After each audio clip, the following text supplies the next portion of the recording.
石燕，你这是在干嘛？我在整理衣服呀。我有说过让你收拾吗？为什么擅作主张？是我让他收拾的。你说什么？小姐，你信誓旦旦的说打完仗就跟我回家，走吧。我是说过，但是现在战事刚结束，百废待兴，稍微缓一缓。我就知道你千方百计的想办法想留在这儿，不就是为了赵子龙那小子？那混蛋赵子龙有什么好，把你迷成这样？你喝多了，在这说什么疯话呢？不许你这么说子龙。我不仅要说他，我还要给他点颜色看看呢。我绝不允许你动子龙一根指头。等着瞧吧。哼。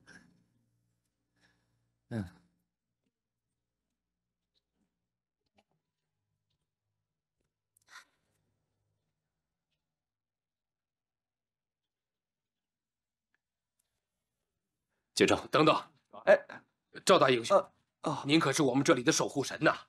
您来到小店是小店的荣幸，怎么能让您掏钱呢？这一顿我请了。喝酒给钱，天经地义，我不能占你们的便宜。收下。别，你先让大家回避一下。哦，我有话要跟他说。好，来，各位。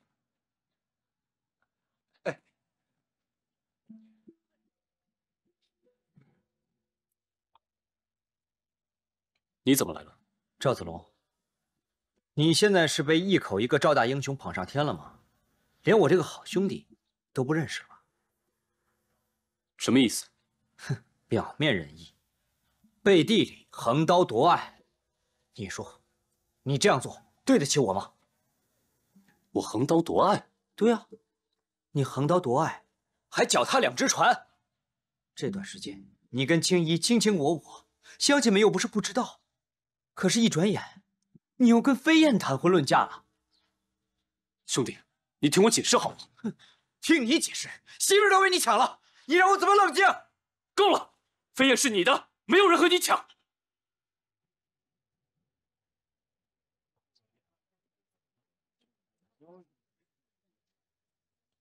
哎呀！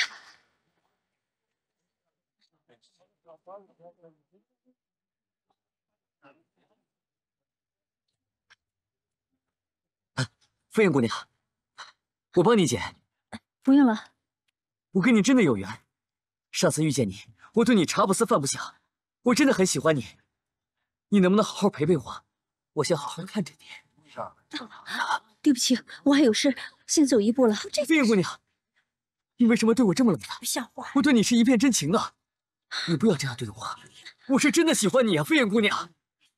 什么我？飞燕姑娘，既然这样，我们就好好温存温存吧。你放开手，放开我！你放心，你顺着我，我肯定对你好的。变了！真是该死！好啊，泼辣呀，我喜欢呀。好好温存一下。让开！好了。你是说这门婚事是师叔定的？你根本就没有想过娶飞燕为妻吗？我也是被逼的。再说了，我和青衣的感情，你应该也知道。所以我在说你一脚踏两船嘛。你是我最好的兄弟，你说，你看我像横刀夺爱的人吗？可是，你跟飞燕之间到底怎么回事啊？打从一开始，我就抱着一颗祝福的心。我希望看到你和飞燕之间能够开花结果。哎，我真的是错了，我误会谁都不应该误会你。要不然这样，我自己先自罚3杯。飞燕，走去看。放开我！放开我！你身上那些，好适合本大爷吗？我不要！看什么看？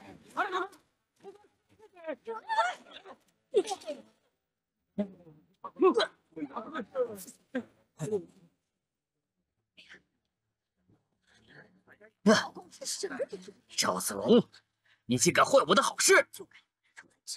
我是不会让你碰他一根汗毛的。耿纯，你也是朝廷命官，却带头凌辱民女，实属罪大恶极。好啊，来呀！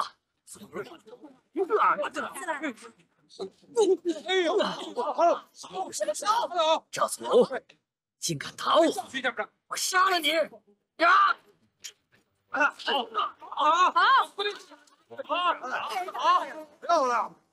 赵子龙，我是。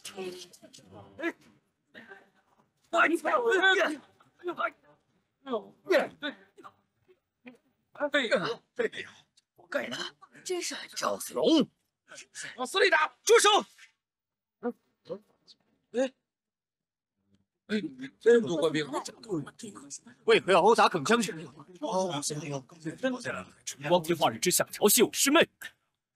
如果耿纯调戏民女属实，我定会一律严惩。高兄，这是为何？他们几个杀了一个官差。啊，赵夫子，是这帮官差要抢我们剩余的粮食，那可是百姓捐给我们抗击山贼的，我们也是忍无可忍才出手的呀。是啊，我们必定只是老百姓，怎么敢轻易杀官差呢？我们只是将他推倒在地，谁知道他竟然背后中刀而死，他死得太蹊跷了！闭嘴！众目睽睽之下杀害官差，再敢狡辩，我在县衙之上打烂你们的嘴，以示正法。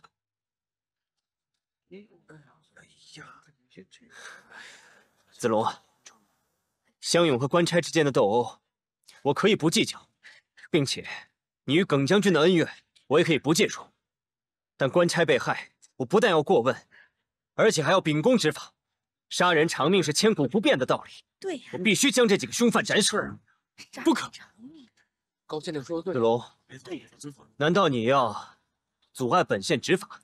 子龙不敢，但子龙有话要说。其一，既然官差的死有些蹊跷，那还望高兄查明之后再做论断。其二，说也对，就算杀人之事属实，这些乡子都是由子龙组织起来的，他们的罪责，子龙愿意承担。承担，赵子龙承担。我怎么一人承担了呀？子龙，你认为咱俩交好，我就会徇私放过你吗？我并无此念头，他们就是普通的百姓，日出而作，日落而息。只是山贼来犯，在我的唆使下，才拿起手中的武器保卫家园。一切的错，都是因我而起。高兄，请你放掉他们，不愧是我随你入狱。把所有的责任都推到自己身上。子龙，子龙啊，今天如果我不把你关进监牢，你是跟我纠缠不清了。好吧，我成全你。高县令，鬼真令哎呀，看来真被关起来了。你大佬，放开这几个乡勇，监视他们的行动，几天之内不准出城，随时听候传唤。乡勇人数众多，不易控制，恐再生事端，必须解散。县城既然已经保住，乡勇们的使命都已经完成，解散就解散吧。我们百姓要解散，就是咱们走吧。太不公道了！子龙，这样的。放心，我相信高县令会查个清楚，给乡亲们一个清白。对，赵夫子说的对，是啊，对，清白，对，就是会弄清楚的，对，弄清楚的。子龙，你和严城先回家。可是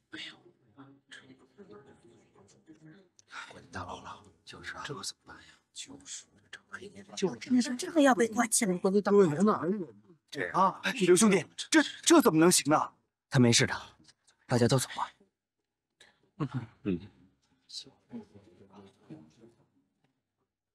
走。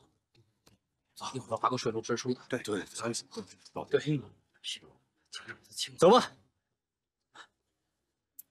咱们走。希望他没事。这刚救咱们就关键带。这我们被腐蚀人干呀！哎，史队员能有这个？刚刚救了我们，你们关系国际大牢了呢，现在让抓清。太不公平了。是的，对，根本做呢。他这是风水先来。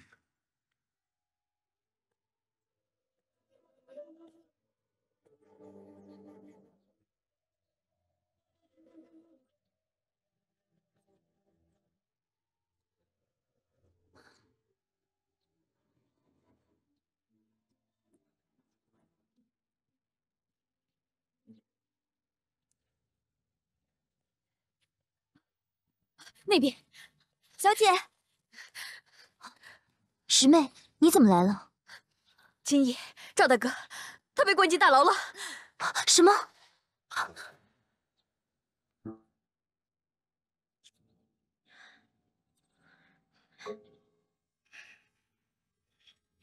气煞我也！我要去宰了耿纯这贼子！爹，你别冲动行事啊！真是欺人太甚，我怎能咽下这口气？这次子龙入狱，肯定是他搞的鬼。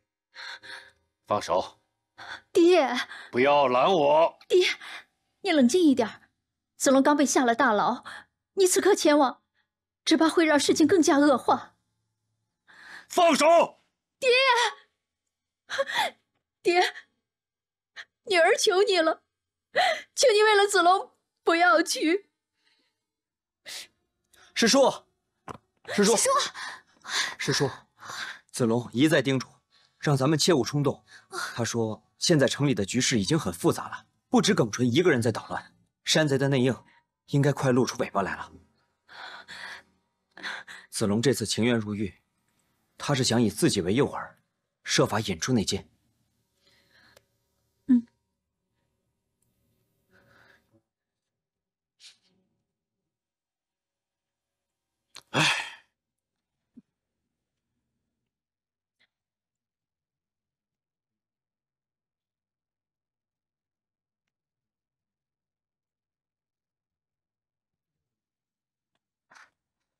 站住！郡主，对不起，没有上头的命令，我们不能让你进去。我今天非见赵子龙不可。如果你们要活命的话，就给我让开！郡主，别为难小的们，我们也是奉命行事。好个奉命行事！好，我倒要看看你们谁敢拦我！给我住手！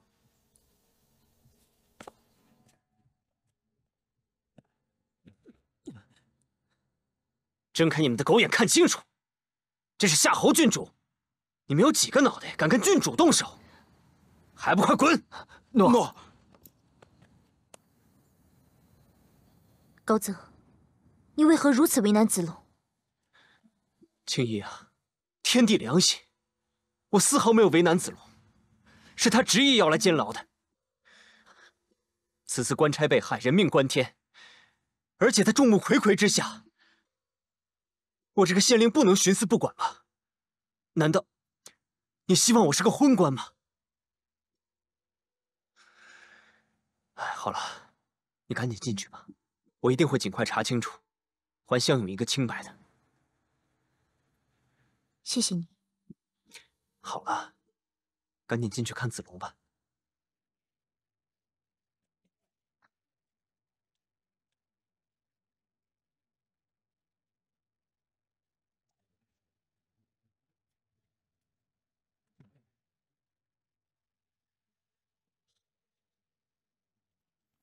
郡主请。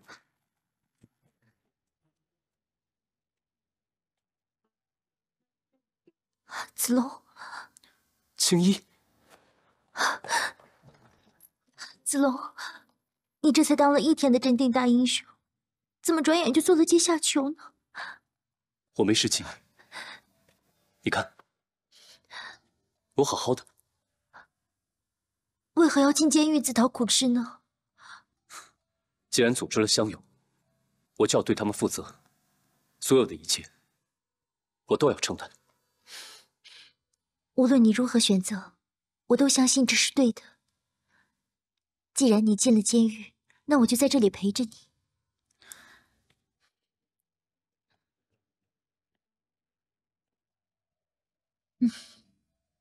那个耿纯已经痛恨你许久，我怕他会暗中算计你。在监狱的这几天里，你每一餐之前，我都要先试吃。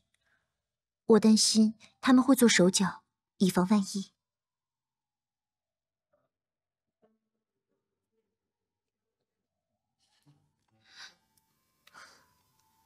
这又何必呢？其实我还得感谢耿纯，他又给了我留在你身边的理由。跟你在一起，无论在哪儿，我都感觉不到一丝的不适。其实这儿也挺好的，起码没有那么多的人来打扰我们了。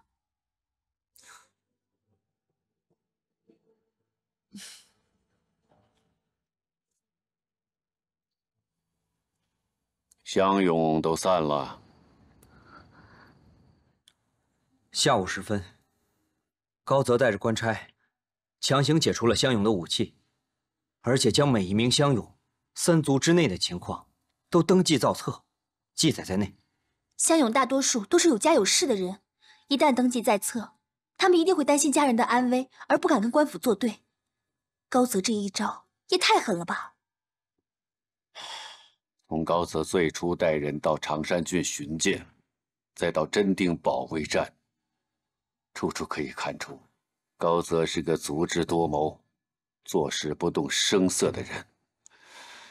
我混了大半辈子了，阅人无数，但仍然看不透他内心真正的所思所图。将近500名乡勇，顷刻土崩瓦解，只剩下50名不肯投降和缴械，最后都跟着周大哥出城，躲到山上去了。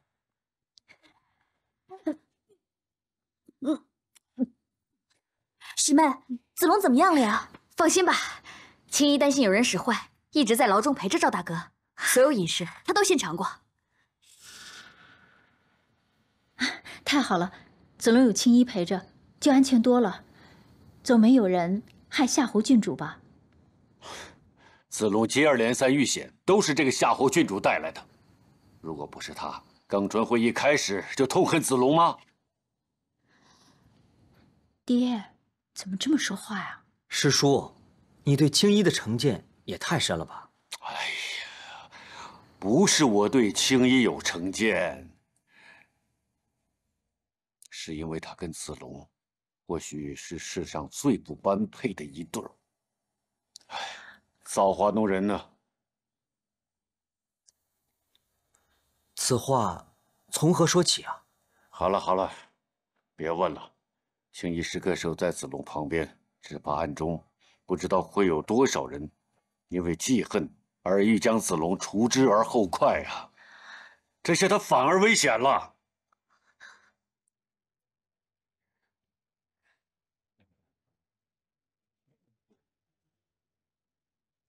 吃饭了。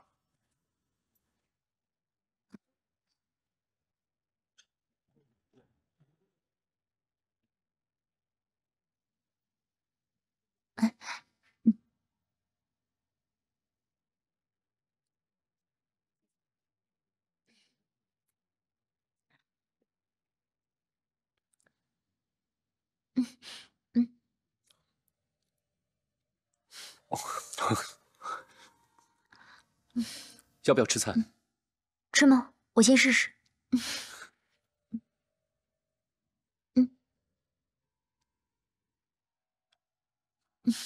谢谢。多吃点。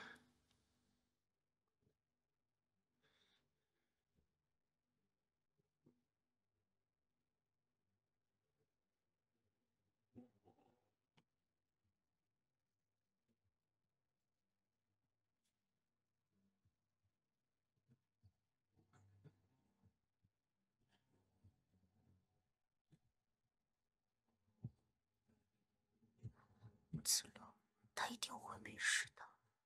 是。师妹呢？她不是在这儿，哎，人呢？哎，人呢？哎，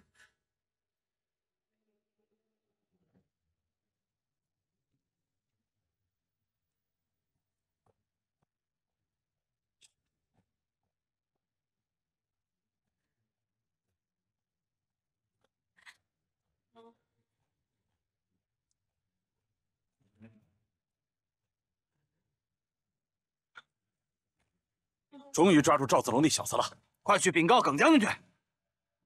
走。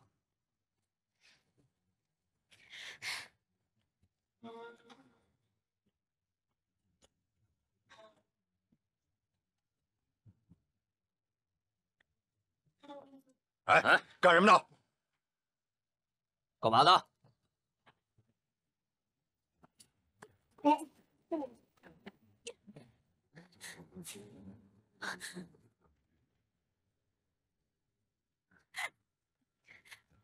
站住！往哪儿跑？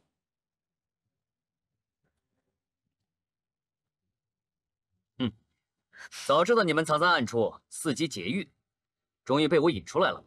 来呀，给我拿下！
给我追！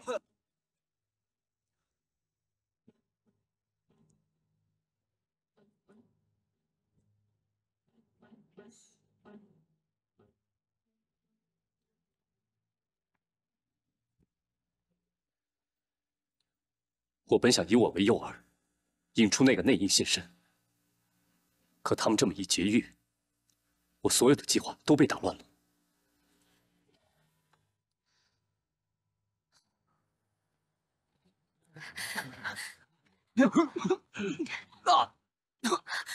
快，走！哎，快，抓住他们！别跑！站住！站住！别跑！快！站住！刘大哥，不好，邓纯的暗器里藏有毒气。盯着点，走。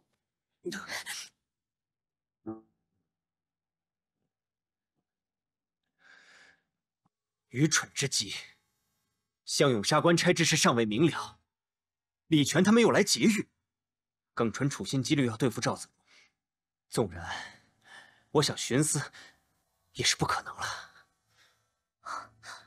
那现在怎么办？我能怎么办？现在只能秉公处理了。你不会要将子龙斩首吧？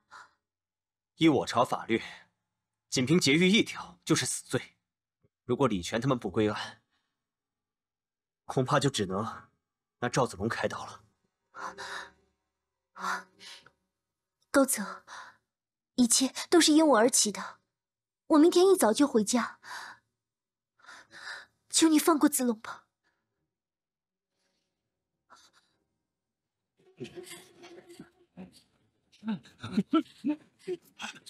快！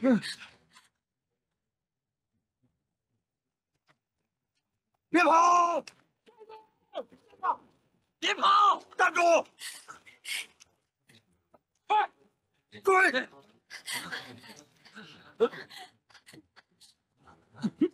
师叔，师叔，你也吸毒气了？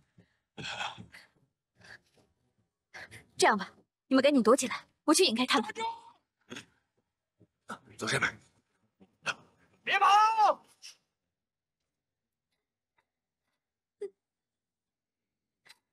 青衣啊，咱们一起长大，你是知道的。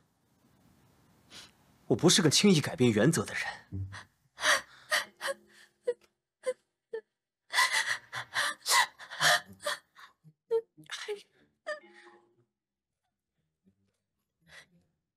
可是我小时候最害怕的，就是你哭。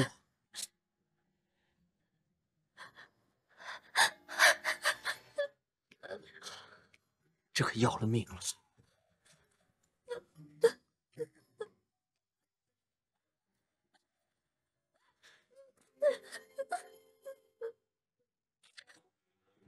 站住！别跑！快！快追！快！哎，追！站住！那边快！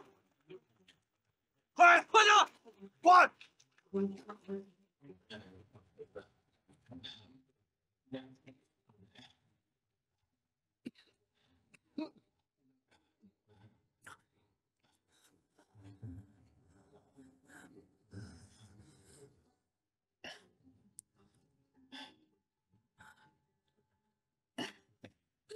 走。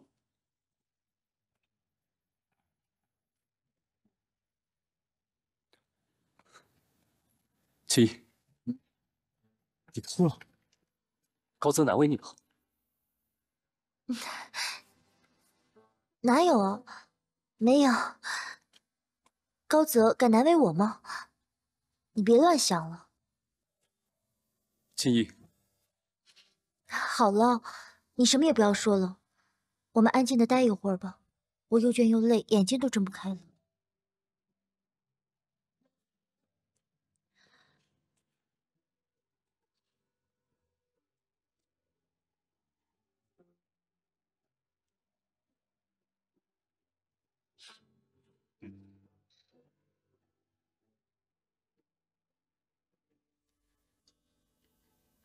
子冷，你可知道，这是我们独处的最后一晚了。明天一早，我就要回家了。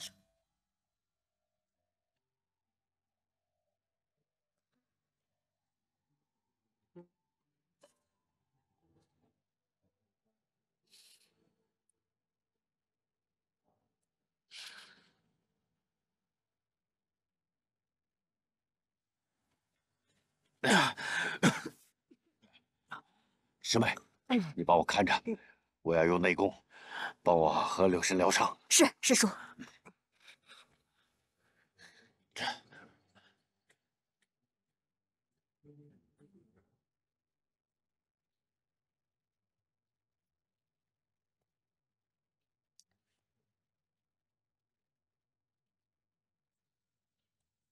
解开，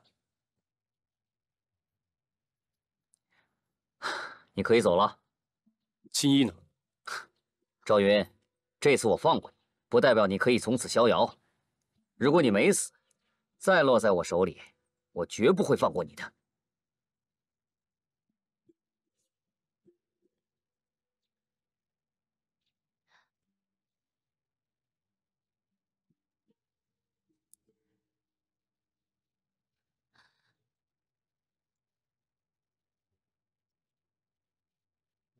小姐，这回总该走了吧？走吧。出发。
费尽心机才将赵子龙关进大牢里，你说放就放，你图什么？图什么？我图青衣对我的这份感激。杀了赵子龙容易，保住县城也不是难事，但唯独想赢回青衣的心，难上加难。你，高将军，你怎么这么糊涂啊？赵子龙待在大牢里面，就算我们不杀他，他也就是只病老虎。你把他放出来，就是放虎归山，后患无穷。放心吧，赵子龙这会儿不但是只病老虎，还是只垂死之虎。杀掉他，我有的是机会，但是我丝毫不能表现出来。青衣走了，我得出手了，而且我已经出手了。这话从何说起啊？青衣还是心机不深，他以为喂子龙常用饮食，咱们就不会有机会下毒了吗？但是我下了一种慢性的毒药，一时间表现不出来，3天之后才会发作。他能一下毁掉赵子龙的眼睛，这比杀了他还要痛快得多。那这么说，小姐也中毒了？她确实也中毒了，不过早晨我在她喝的汤中加入了解药。高将军，其实我来真定之前，我家主公已经吩咐我暗地里把赵子龙杀掉，但没想到你比我家主公做的还要隐蔽啊！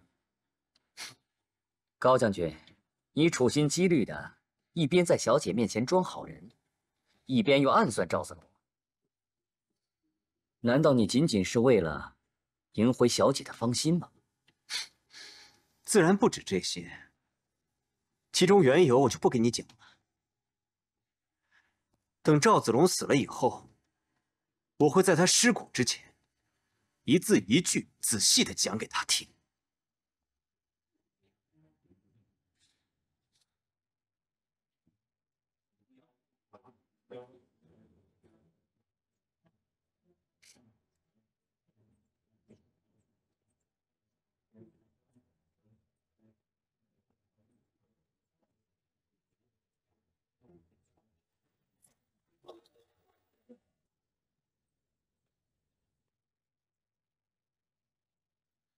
赵云，有人让我把这个东西给你。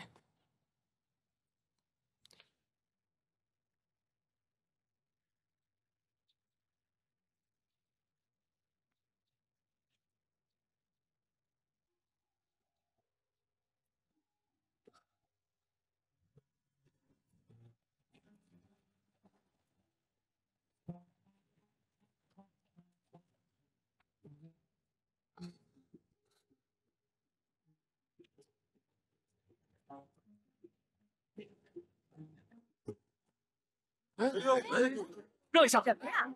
急什么呀？兄弟，有没有看到马车？马车啊，走了好一会儿了。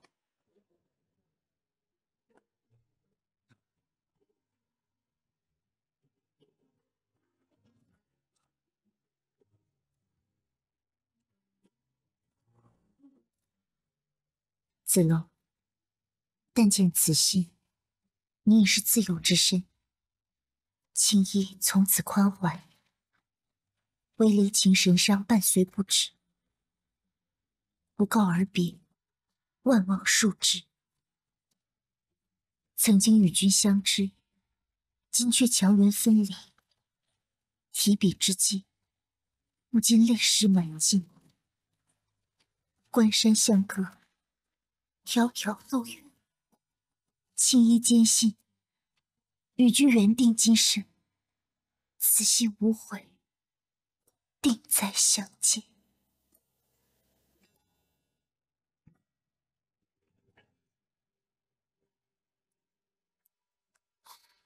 主公，小姐的马车已到城外。哦啊，青衣马上就要回家了，真的是太好了。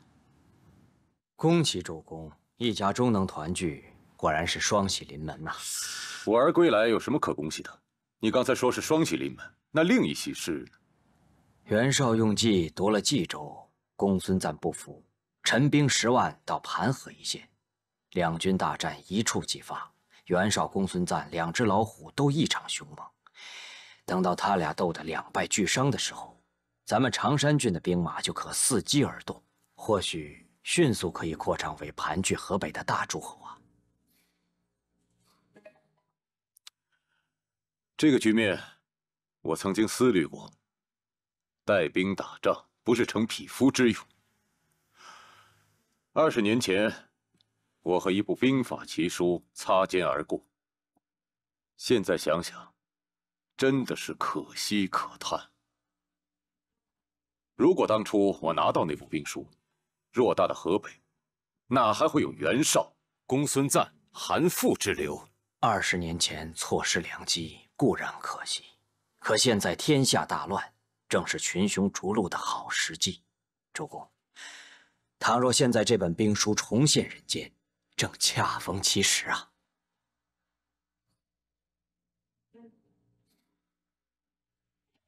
兵法奇书啊！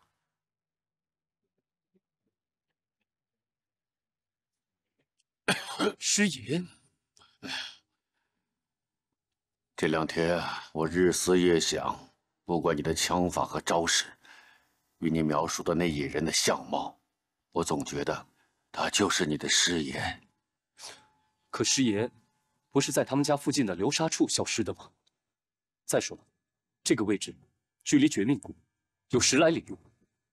是啊，这也是我百思不得其解的事。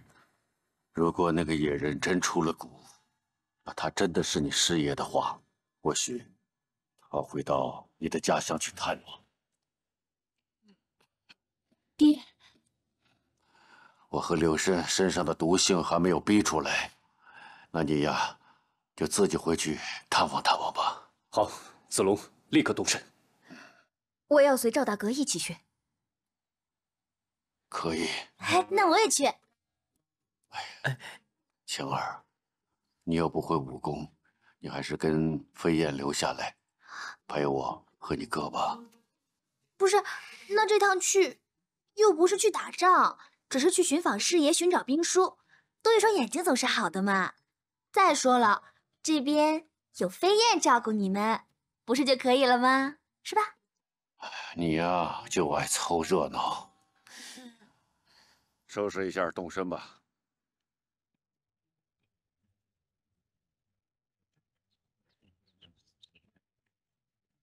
绝命谷位于真地县和灵寿县之间，从真地县城到师爷的家乡约50里远。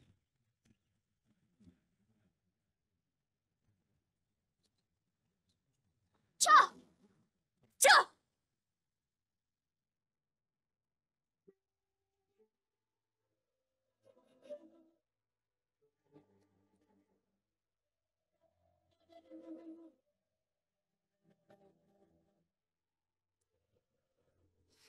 子龙，每每想到你，我的心头都为之一紧，顿感温馨。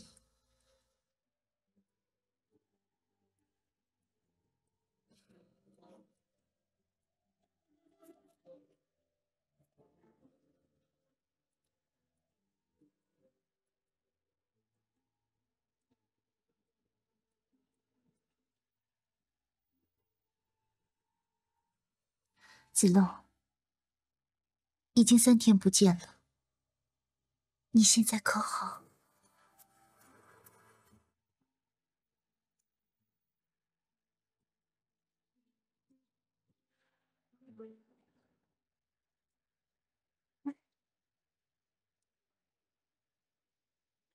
给。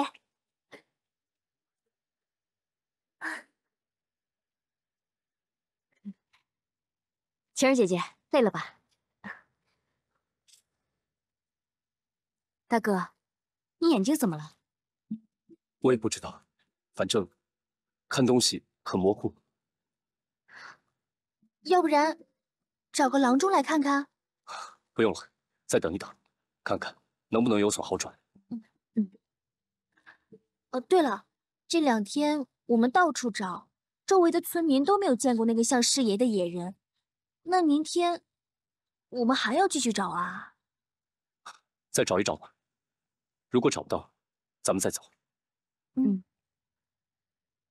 哎，大哥，我捡点柴火，柴火快没有了，顺便看看附近有没有郎中。我跟你一起去吧。不用，你陪赵大哥吧。那你注意安全啊。知道了，走了啊。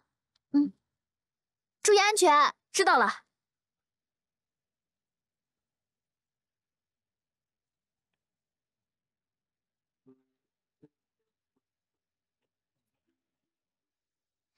这个是青衣的香囊吧？是啊，是青衣母亲传给他的。现在闻一下，感觉疼痛感少了许多。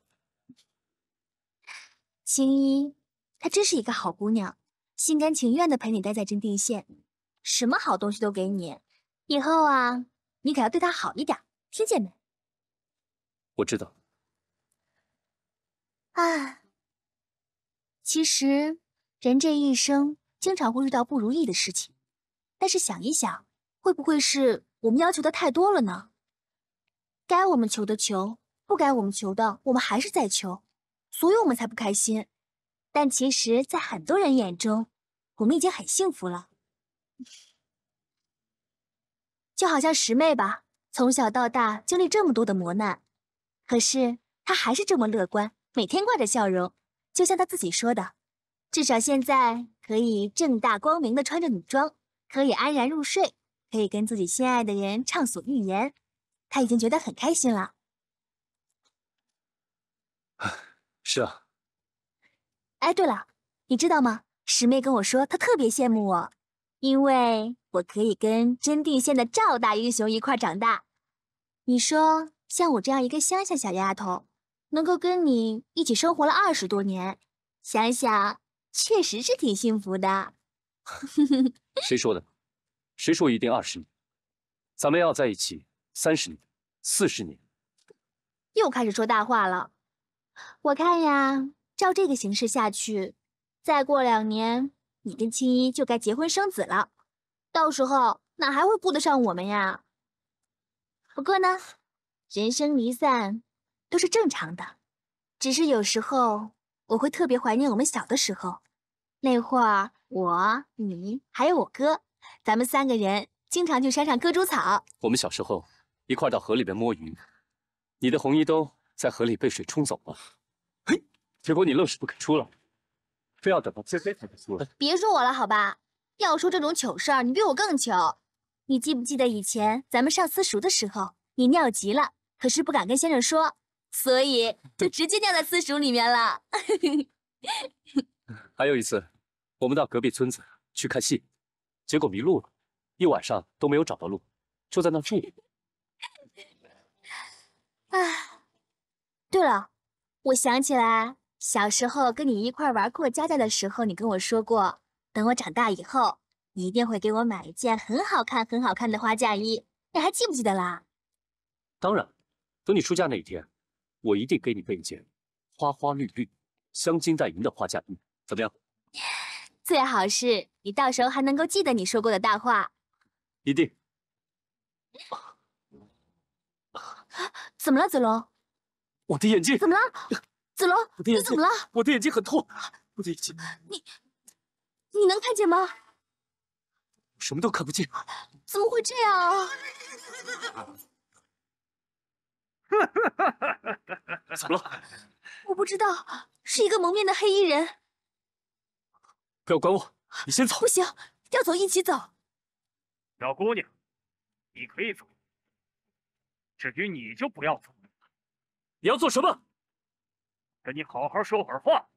但是，我这个人有个习惯，我从来不跟活人说心里话。我先把你杀了，跟你的尸骨说上一会儿。咱们俩还不知道谁成尸骨呢。哼，你眼睛都瞎了，有什么资格跟我逞强斗狠？子龙的眼睛是你搞的鬼啊！是。你为什么要这么做？我刚才不是告诉你，我是不会跟活人说心里话。等会儿你成了尸骨，我自然会告诉你。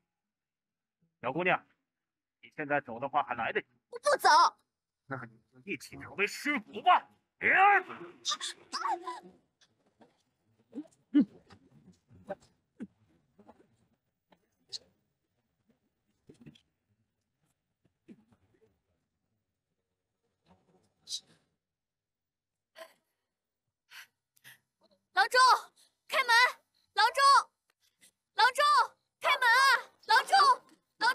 爷呀，你有什么事啊？不好意思啊，这么晚打扰了。我是过路的，我大哥得了眼疾，请问你是郎中吗？我是郎中。太好了，拜托你，拜托你去看看我大哥吧，拜托了。你稍等，我去拿药箱。谢谢你啊。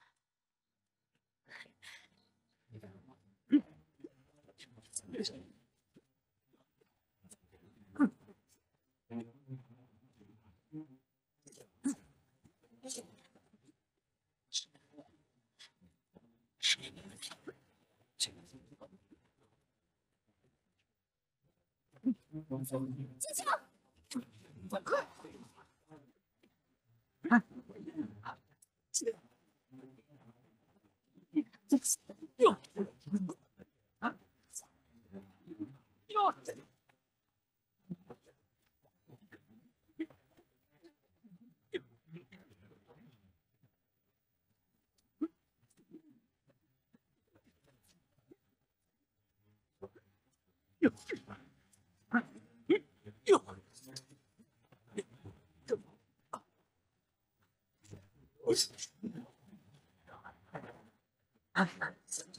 快！你枪法增长的好快，以前跟我交过手。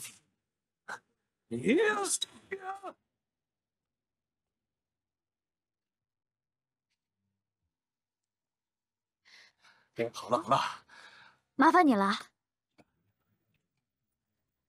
这边啊，姑娘，大晚上的出诊，诊费可是2倍哦。啊，没关系，只要能治好我大哥的病，我给你3倍都成。好，快点吧，那边。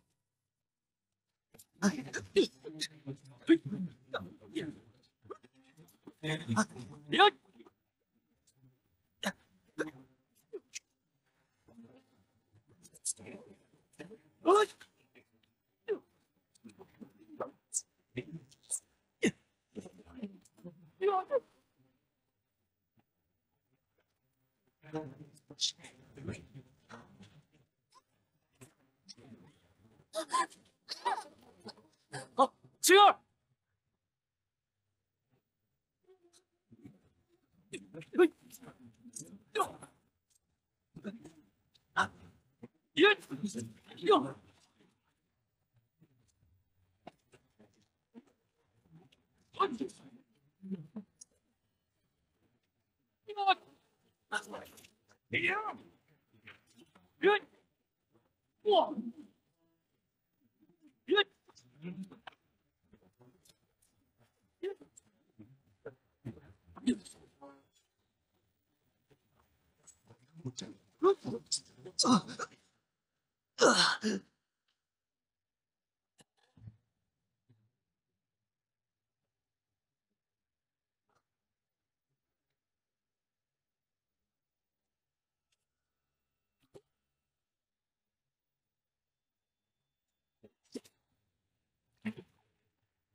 青儿，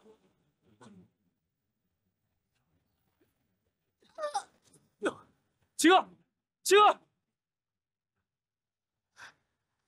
子龙，对不起，我不能再陪你了。但是，你一定要撑住，做所有人的大英雄。你一定要撑住哦，青儿。子龙，其实能够跟你这个大英雄从小一块长大，我已经觉得很满足了，所以，请你一定要撑住，继续做大家的英雄，好吗？晴儿，我好像已经看到了，你说要送给我的那件花嫁衣，花花绿绿的，真的好漂亮。晴儿。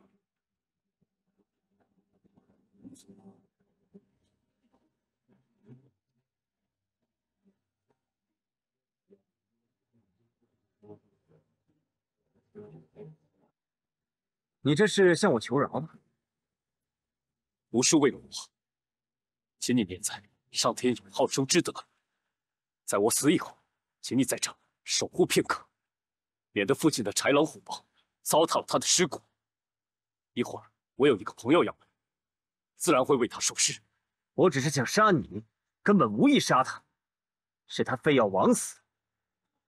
放心，我会一直守护着。如果你朋友不来，我也会将尸骨交给他的亲人。你知道他是谁？当然知道。好，那我再无牵挂了。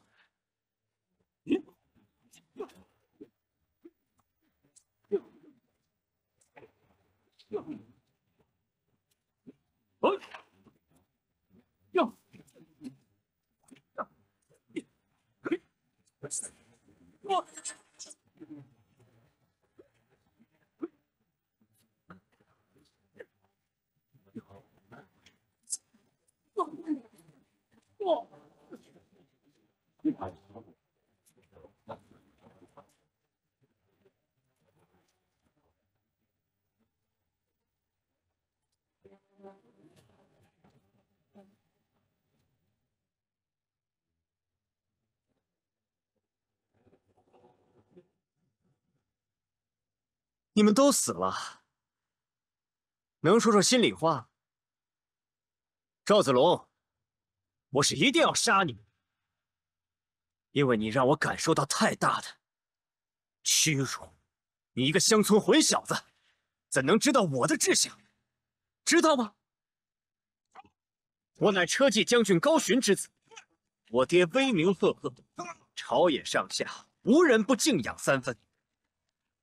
而我也是天赋异禀，5岁吟诗，6岁作画，10岁便能与我爹谈论兵法。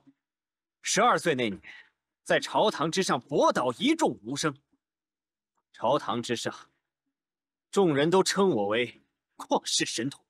当时的灵帝赐我玉佩锦带，允我15岁之后入仕拜将。你知道我当年有多风光吗？我是车骑将军之子，朝堂之上的神童，我是力挽狂澜的大英雄。我来到常山真殿，本想在这里赚些名气，结果偏偏是你这个混头小子，不但要夺走我的未婚妻，还夺去大英雄的名号。你把我的一切都夺去了。你这样对我，我岂能不恨你入骨呢？你现在死了，但咱们的较量还没有结束。我要彻底的赢回轻易的芳心。你知道，在我5岁那年，她就已经是我今生的夫人，谁也不能将她从我的身边夺取。快到了吧？啊，就在前面。啊。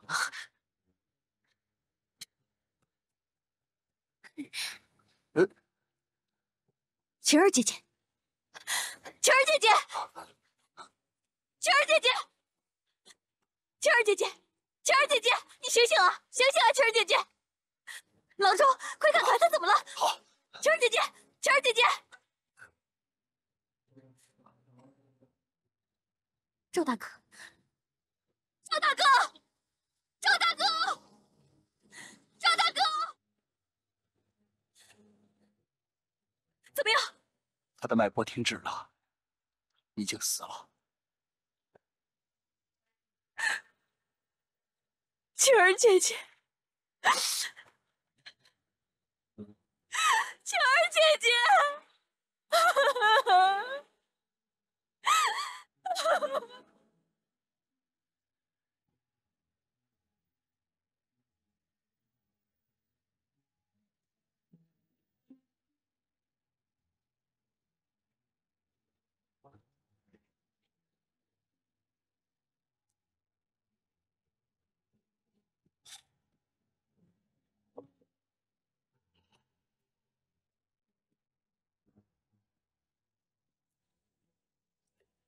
爹，师叔，你说昨晚我眼睛一直在跳，子龙他们不会有事吧？他们只是去寻访，又不是去打仗，有什么危险呢？子龙他们无论明天有无成果，都应该回来了。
师爷，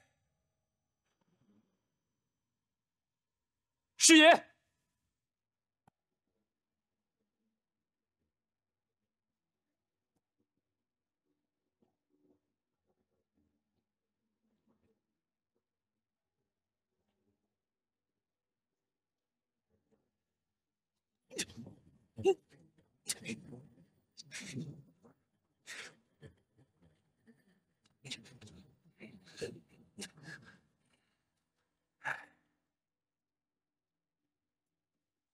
师爷，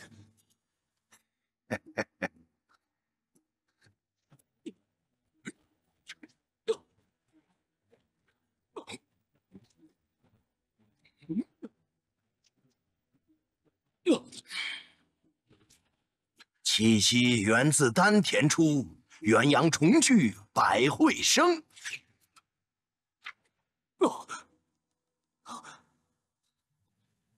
师爷，你能说话了。再去试试。